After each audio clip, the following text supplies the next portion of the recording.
शहरातील विविध कार्यकारी सेवा सहकारी सोसायटी अंतर्गत केंद्र शासनाच्या सहकार से समृद्धी तक या योजनेअंतर्गत भारतातील सर्वात मोठी धान्य साठवणूक योजना ही शेतकऱ्यांसाठी खूप फायदेशीर व नैसर्गिक आपत्तीमुळे शेतकऱ्यांच्या अन्य धान्याची नासाडी वाचवण्यासाठी असल्याने या योजनेचा शुभारंभ नांदेड जिल्ह्यातील हिमायतनगर शहरात काल जिल्हाधिकारी राहुल कर्डिले यांच्या हस्ते करण्यात आला।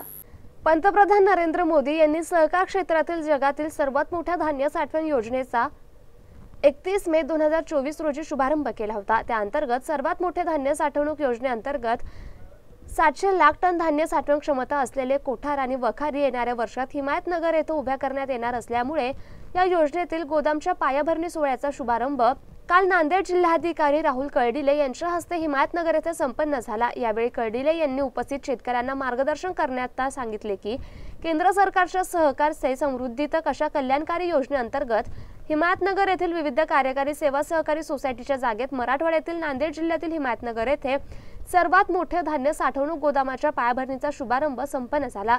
या कार्यक्रमाला अध्यक्ष म्हणून माजी आमदार माधवराव पाटील जवळगावकर तसेच अन्य महसूल विभागाचे कर्मचारी अधिकारी तहसीलदार उपस्थित होते।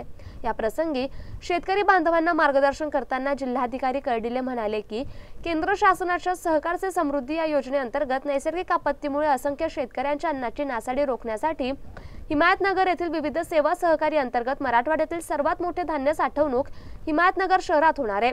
या सोसायटीला 8 गावाचे कार्यक्षेत्र लाभले, त्यामुळे याचा आगामी काळात येथील शेतकऱ्यांना नक्की फायदा होईल असं सांगून येथील सोसायटीच्या सर्व संचालक मंडळांचं त्यांनी अभिनंदन केलं।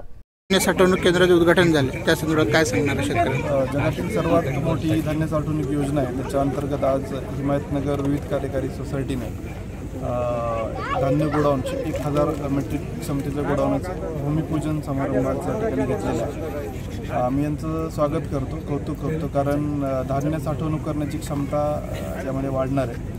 आणि जी धान्य रिसिप्ट योजना आहे त्यामध्ये 70% प्लेज घेऊन त्यांना डिस्ट्रेस सेलिंगपासून वाचवलं जातं, तर ही खूप मोठ्या प्रमाणात त्याचा फायदा शेतकऱ्यांना होणार आहे आणि एक मोठा सपोर्ट मिळणार आहे।